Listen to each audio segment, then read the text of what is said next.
Hi friends, నేను మీ Jafar. Welcome back to Jafar education. ఈ వీడియోలో మనము ఆర్ఆర్బికి సంబంధించినటువంటి 32,438 ఉద్యోగాలకు సంబంధించినటువంటి ప్రిపరేషన్ ప్లాన్ ఏ విధంగా ఉంటుంది, అదేవిధంగా ఈ యొక్క ఎగ్జామ్ యొక్క క్వశ్చన్ పేపర్ ఏ మీడియంలో వస్తుంది అనే విషయాల్ని మనము క్లియర్గా తెలుసుకుందాం. అదేవిధంగా ప్రిపరేషన్ ప్లాన్ని క్లియర్గా మనకి ఇవ్వడం జరిగింది. సో ఆ యొక్క ప్రిపరేషన్ ప్లాన్ని మనం ఫాలో అయినట్లయితే తప్పకుండా మనము ఆర్ఆర్బిలో జాబ్ అయితే సాధించవచ్చును. తప్పకుండా వీడియో చూస్తున్న మిత్రులందరూ లైక్ చేసి మీ యొక్క సపోర్ట్ని అందించండి మిత్రమా.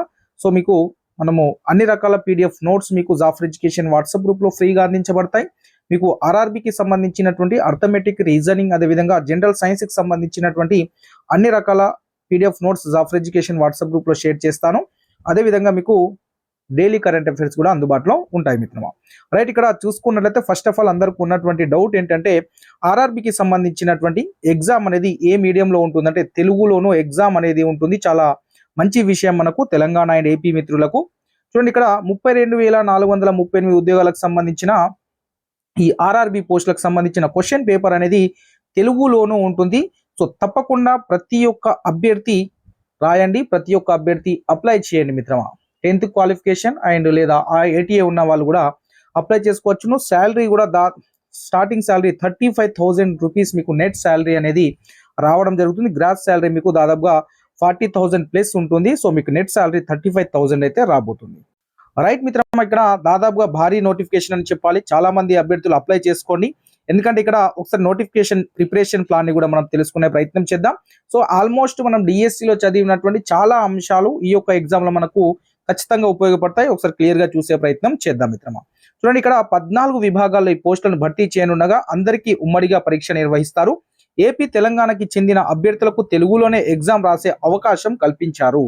100 మార్కులకు గల ఈ పరీక్షలో ప్రతి తప్పు సమాధానానికి 1/3 మైనస్ మార్క్ ఉంటుంది. అంటే 3 క్వశ్చన్స్ తప్పు పోతే 1 మార్క్ ని మీకు మైనస్ చేయడం జరుగుతుంది. ఇక్కడ అర్హత చూసుకున్నట్లయితే 10th లేదా ఐటీఐ లేదా ఎన్సివిటి అప్రెంటిస్షిప్ సర్టిఫికేట్ ఉన్నవారు అర్హులు అవుతారు. కాబట్టి మీకు 10th ఉన్న అప్లై చేసుకోవచ్చును, లేదా ఐటీఐ ఉన్న అప్లై చేసుకోవచ్చును, లేదా ఎన్సివిటికి సంబంధించిన సర్టిఫికేట్ ఉన్న అప్లై చేసుకోవడానికి మనకైతే అవకాశం ఉంటుంది మిత్రమా. ఇక ప్రిపరేషన్ ప్లాన్ ఎట్లా చేయాలి, సిలబస్ ఏ విధంగా మనము ఏమేమి సిలబస్ ఉంది అనే విషయాల్లో ఒకసారి మనము తెలుసుకునే ప్రయత్నం చేద్దాం. శాలరీ అయితే 35,000 ఉంటుంది మిత్రమా. ఒకసారి మనము సిలబస్ సంగతి చూద్దాం. సిలబస్ ఏముంది అంటే మనకు మ్యాథమెటిక్స్ సంబంధించిన ఏమేమి అంశాలు ఉంటాయో క్లియర్గా చూడండి, ఒకసారి గమనించండి మిత్రమా. నంబర్ సిస్టమ్ ఉంటుంది, మనకు బాడ్మాస్ ఉంటుంది, డెసిమల్స్ ఉంటాయి, భిన్నాలు, కాసాగు, గాసాబా, రేషియో అండ్ ప్రపోర్షన్, అదేవిధంగా శాతాలు, అదేవిధంగా మెన్సురేషన్, కాలం పని, కాలం దూరం, అదేవిధంగా బారు చక్రవడ్డీ లెక్కలు ఉంటాయి మనకు, లాభ నష్టాలు, ఆల్జిబ్రా, చలన జ్యామితి, త్రికోణమిత్రి అనేది ఒకటి మనకు ఈ ఒకటి పేపర్ 1 డిఎస్సి వరకు ఉండదు. సో అదేవిధంగా ప్రాథమిక సాంఖ్యక శాస్త్రం, ఘాతాలు, వయసు లెక్కలు, గడియారాలు, క్యాలెండరు, అదేవిధంగా చాలా ఆల్మోస్ట్ ఇక్కడ ఉన్నటువంటి టాపిక్స్ అన్ని మనం డిఎస్సికి ఆల్మోస్ట్ చదివినటువంటి అంశాలే. కాబట్టి మనం ఈ యొక్క ఎగ్జామ్ రాస్తే ఖచ్చితంగా మనకు చాలా యూస్ఫుల్ అవుతుంది. సో జాబ్ వచ్చే ఛాన్సెస్ కూడా ఎక్కువగా ఉంటాయి. ఎందుకంటే మనం ఇవన్నీ అంశాలు మనము ఆల్రెడీ డిఎస్సి ప్రిపరేషన్లో ఆల్రెడీ అన్ని ప్రాక్టీస్ చేస్తాము. సో ఏమన్నా ఎక్స్ట్రాగా క్యాలెండర్ లెక్కలు కావచ్చు, అదేవిధంగా గడియార లెక్కలు, సో వాటిని ఒకసారి చూసుకొని వాటికి సంబంధించిన నోట్స్ నేను ఆల్రెడీ గ్రూప్లో షేర్ చేశాను. షార్ట్ నోట్స్, షార్ట్ కట్స్ అన్ని దాంట్లో అందుబాటులో ఉన్నాయి మిత్రమా. నెక్స్ట్ ఇక జనరల్ ఇంటెలిజెన్స్ అండ్ రీజనింగ్కి సంబంధించిన అంశాలు చూడండి. ఇక్కడ అనాలజీలు, అదేవిధంగా ఆల్ఫాబెటికల్ అండ్ నంబర్ సిరీస్ ఉంటుంది, కోడింగ్ మరియు డీకోడింగ్, మ్యాథమెటికల్ ఆపరేషన్స్ ఉంటాయి, రిలేషన్షిప్ సంబంధించిన ప్రశ్నలు, అదేవిధంగా jumbling, Venn diagram, data interpretation and ఇలాంటి కంక్లూజన్ అండ్ డెసిషన్ మేకింగ్, పోలికల భేదాలు, అనాలిటికల్ రీజనింగ్. సో ఇవన్నీ మనము ఒకసారి చూసుకున్నట్లయితే వాటి యొక్క షార్ట్ కట్స్ మనం నేర్చుకున్నట్లయితే మనం ఈజీగా ఆన్సర్ అనేటివి చేయవచ్చు. ఇక నెక్స్ట్ జనరల్ సైన్స్ 10వ తరగతి స్థాయిలో సిబిఎస్ స్థాయి పుస్తకాలు చదవాలి. ఒకవేళ అవి లేనప్పుడు మీరు మీ యొక్క మన తెలంగాణ టెక్స్ట్ బుక్స్ ని కూడా 6th to 10th వరకు చదివినట్లయితే మనకు అంత జనరల్ సైన్స్ ఆల్మోస్ట్ కవర్ అవుతుంది. మీకు ఈ యొక్క పీడిఎఫ్ నోట్స్ కూడా నేను మీకు వాట్సాప్ గ్రూప్లో షేర్ చేస్తాను మిత్రమా. వీడియో చూస్తున్న మిత్రులందరూ తప్పకుండా వీడియోని లైక్ చేసి మీ యొక్క సపోర్ట్ని అందించండి. Next general awareness, science and technology, క్రీడలు, సంస్కృతి, వివిధ రంగాల వ్యక్తులు, ఎకనామిక్స్ అండ్ పాలిటిక్స్, ఇతర ముఖ్యమైన అంశాల్లో తాజా పరిణామాలపై అభ్యర్థి అవగాహనను పరిశీలిస్తారు. సో ఈ కరెంట్ అఫైర్స్ నేను డైలీ మీకు ఆల్రెడీ వాట్సాప్ గ్రూప్లో షేర్ చేస్తున్నాను. 6 months బిఫోర్ కరెంట్ అఫైర్స్ అన్నింటినీ మీరు అందుబాటులో ఉంచుకుని నేను 1 ఇయర్ 2024కి సంబంధించినటువంటి కంప్లీట్ కరెంట్ అఫైర్స్ పీడిఎఫ్ని నేను వాట్సాప్ గ్రూప్లో షేర్ చేశాను. అది చాలా ఇంపార్టెంట్ కరెంట్ అఫైర్స్ నోట్స్ మిత్రమా.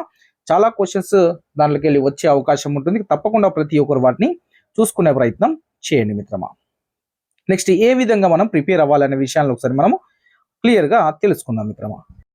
మనము ప్రిపరేషన్ అయ్యేటప్పుడు ఏదైనా విభాగంలో ఒక అంశంలో ప్రాథమిక అంశాల నుంచి ప్రారంభించి పూర్తిగా చదవాలి. అందులో వీలైనన్ని మనకు ప్రాక్టీస్ చేయాలి. అంటే ప్రాక్టీస్ క్వశ్చన్స్ అనేటివి ఖచ్చితంగా మనము చేస్తూ ఉండాలి. ముఖ్యంగా నోట్స్ అనేది కూడా రాసుకోవాలి. సో ఇక్కడ మనము ఖచ్చితంగా మనం ప్రిపేర్ అయ్యే టైంలో మనకు సిలబస్ కాపీ అనేది మన దగ్గర ఉండాలి. ఓ సిలబస్ కాపీ మీద మనకు అవగాహన కూడా ఉండాలి సిలబస్ మీద.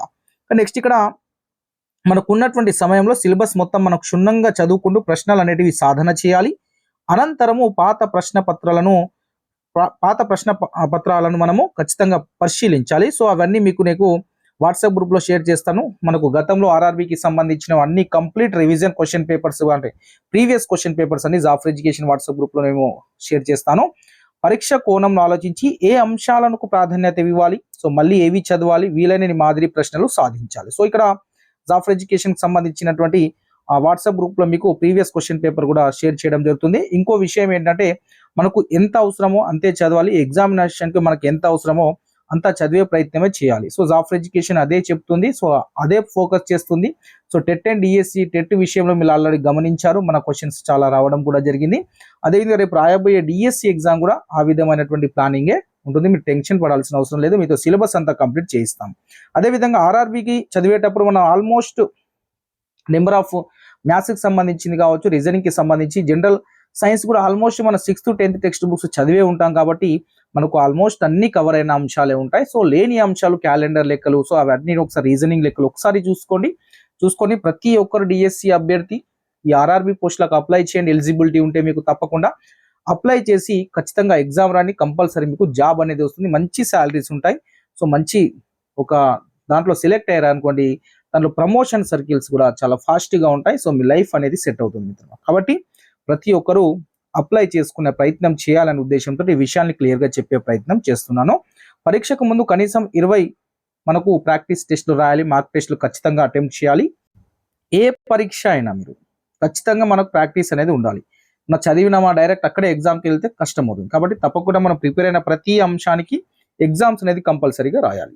ఇక్కడ ఒక విషయాన్ని గమనించండి, ప్రతి టెస్ట్ మనం రాస్తున్నప్పుడు సో ప్రాక్టీస్ టెస్టులు మార్క్ టెస్టులు రాసేటప్పుడు మనకు ఒక అవగాహన వస్తుంది. ఎక్కడ తప్పు అవుతుంది, ఎందుకు తప్పు అవుతుంది, ఎక్కడ మిస్టేక్ అవుతుంది, ఎగ్జామినర్ క్వశ్చన్ ఎలా వస్తుంది, ఎలా అడుగుతున్నారు అనే విషయాలపై మనకు ఒక అవగాహన వస్తుంది. సిలబస్ పై మనకు పట్టు కూడా రావడం అనేది జరుగుతుంది. మనకు ఒక గ్రిప్ అనేది వస్తుంది. పరీక్ష రాసేటప్పటికి 70 మార్కులు స్కోర్ చేయగలమా లేదా చూసుకోవాలి. మళ్ళీ రుణాత్మక మార్కులు ఉన్నందున తెలిసిన వాటికి మాత్రమే ఆన్సర్ చేసే ప్రయత్నం చేయండి, తెలియని వాటికి ప్రయత్నం చేయకండి. ఎందుకంటే మనకు మార్కులను కోల్పోయే అవకాశం ఉంటుంది. ప్రతి ప్రశ్నకు మనకు 54 సెకండ్ల సమయం అయితే ఉంటుంది. జాగ్రత్తగా మనము ప్రతి ప్రశ్నను వేగంతో ఖచ్చితత్వంతో గ్రహించి ఆన్సర్ పెట్టాలి. అంటే తప్పకుండా మన ప్రిపరేషన్ అనేది ఆ లెవెల్లో ఉండాలి. వాటికి సంబంధించిన షార్ట్ కట్స్ కావచ్చు, సో ఆ టైంలో ఆన్సర్ ఏ విధంగా చేయాలనే అంశాలని మనము అన్ని టైంలో చేయాలంటే తప్పకుండా నెంబర్ ఆఫ్ టైం రివిజన్ అనేది చేయాలి.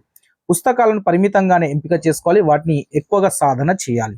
ఇలా చేస్తే గరిష్ట ప్రయోజనం కూడా మనకు తగ్గుతుంది. నెంబర్ ఆఫ్ టెక్స్ట్ బుక్స్ చదవడం కంటే అంటే నెంబర్ ఆఫ్ బుక్స్ చదవడం కంటే మంచి ఒక్క బుక్నే దాన్ని నెంబర్ ఆఫ్ టైం చదవడం ద్వారా ఖచ్చితంగా మనం జాబ్ అనేది సాధించగలుగుతాం. దీంట్లో ముఖ్యంగా మ్యాథమెటిక్స్ విభాగంలో సో ప్రశ్నలకు ఆబ్జెక్టివ్కి సంబంధించి అర్థమెటిక్స్ సంబంధించి మీరు ఆర్ఎస్ అగర్వాల్ పుస్తకం అనేది సరిపోతుంది మిత్రమా. అదేవిధంగా ఈ విభాగంలో త్రికోణమితి, ఆల్జీబ్రా మొదలైన అంశాల కోసం ఖచ్చితంగా మనము 10వ తరగతి గణిత పుస్తకాన్ని బాగా చదవాలి. వీలైనన్ని ప్రాక్టీస్ క్వశ్చన్స్ అనేటివి, వీలైనన్ని ప్రశ్నలు మనం ప్రాక్టీస్ అయితే చేయాలి మిత్రమా.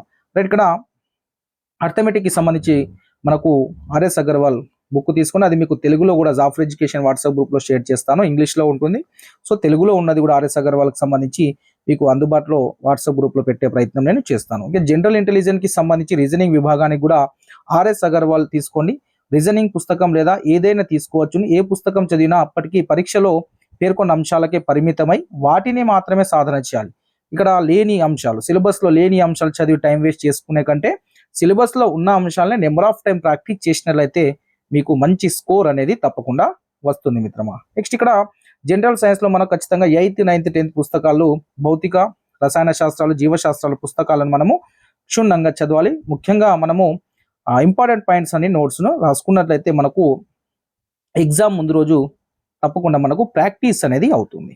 కాబట్టి ప్రతి ఒక్క మిత్రుడు సో ఈ విధంగా టెక్స్ట్ బుక్స్ని క్షుణ్ణంగా చదవడం, నోట్స్ రాసుకోవడం, ఇది మీ యొక్క ప్రిపరేషన్ ప్లాన్ డిఎస్సికి కూడా యూజ్ అవుతుంది మిత్రమా. ఈ విధంగానే చేయాలి. టెక్స్ట్ బుక్ చదవాలి, నోట్స్ రాయాలి. టెక్స్ట్ బుక్ చదువుకుంటేనే మనం నోట్స్ రాస్తూ వెళ్ళాలి. ఒక నోట్స్ కంప్లీట్ అయిపోతుంది. మనకు ఎగ్జామ్ టైంలో రివిజన్ అప్పుడు ఈ యొక్క నోట్స్ మీకు చాలా యూస్ఫుల్ అవుతుంది. కాబట్టి ఎప్పుడైనా మన సొంత హ్యాండ్ తోటి రాసుకున్నటువంటి నోట్స్ అనేది చదివితే మన మైండ్లో ఎక్కువ కాలం గుర్తుంటుంది మిత్రమా. సో దాన్ని గుర్తుంచుకునే ప్రయత్నం చేయండి. కాబట్టి 32,438 ఉద్యోగాలకు ప్రతి ఒక్క డిఎస్సి రాస్తున్నటువంటి ప్రతి ఒక్క అభ్యర్థి వీటిని అప్లై చేయండి. సో మీకు చదివే టైం లేకపోయినా మీరు డిఎస్సికి ఆల్రెడీ ప్రిపేర్ అవుతున్నారు కాబట్టి సో ఆల్మోస్ట్ ఇవే అంశాలు దీంట్లో ఉన్నాయి కాబట్టి కొన్ని డిఫరెంట్ అంశాలు తప్ప మిగతా అన్ని అంశాలు మీరు కొన్ని చదివినే ఉన్నాయి కాబట్టి ప్రతి ఒక్క డిఎస్సికి చదువుతున్న ప్రతి ఒక్క అభ్యర్థి ఈ యొక్క ఉద్యోగాలకు కూడా అప్లై చేయండి. ఎగ్జామ్ మీకు చదివే టైం లేకపోయినా డిఎస్సికి ప్రిపేర్ అవుతున్నారు కాబట్టి అదే ప్రిపరేషన్ తోటి, అదే అవగాహన తోటి, అదే నాలెడ్జ్ తోటి మీరు ఈ ఎగ్జామ్ రాసినా తప్పకుండా మీరు గెట్ ఆన్ అయ్యే అవకాశం అయితే స్పష్టంగా కనిపిస్తుంది మిత్రమా. కాబట్టి ప్రతి ఒక్క డిఎస్సి అభ్యర్థి కూడా ఈ యొక్క ఎగ్జామ్స్ని యూటిలైజ్ చేసుకోండి, అప్లై చేయండి, ఎగ్జామ్ రాయండి. వస్తే రానియండి, లేకుంటే లేదు. ఎందుకంటే ఇదే మీకు డిఎస్సికి ఉన్నటువంటి నాలెడ్జ్ తోటి ఈ ఎగ్జామ్ రాసినా తప్పకుండా జాబ్లో సెలెక్ట్ అవుతారు. గతంలో చాలామంది డిఎస్సి అభ్యర్థులు ఆర్ఆర్బిలో ఉద్యోగాలు సాధించడం జరిగింది. అందుకే ఈ విషయాన్ని నేను మళ్ళీ చెప్తున్నాను. సో మీరు అప్లై చేయండి. సో కొంత అమౌంట్ అనేది ఒక 300, 400, 250 రూపీస్ అమౌంట్ అనేది ఈబీసీలకు ఉన్నది. అదేవిధంగా ఎస్సీ ఎస్టీలకు కూడా 250 ఉన్నది. సో మిగతా అభ్యర్థులు అయితే 500 రూపాయల పరీక్ష ఫీజు ఉంది. సో మీరు ఎగ్జామ్ రాసిన తర్వాత ఈ ఫీజు కూడా వెనక్కి మీ ఇవ్వడం అనేది కూడా జరుగుతుంది. సో ఆన్లైన్లో ఎగ్జామ్ ఉంటుంది కాబట్టి తప్పకుండా ప్రతి ఒక్క అభ్యర్థి ఈ యొక్క అవకాశాన్ని సద్వినియోగం చేసుకొని తప్పకుండా అప్లై చేయండి. మళ్ళీ చెప్తున్నాను, ప్రతి ఒక్క అభ్యర్థి అప్లై చేసుకోండి మిత్రమా. సో ఈ యొక్క అంశాన్ని చెప్దామనే ఉద్దేశంతో ఈ యొక్క వీడియో చేయడం జరిగింది. సో మీ యొక్క సపోర్ట్ని తప్పకుండా అందించండి మిత్రమా. లైక్ ద్వారా జాఫర్ ఎడ్యుకేషన్ మీ యొక్క సపోర్ట్ని కోరుకుంటుంది. తప్పకుండా సపోర్ట్ చేయండి.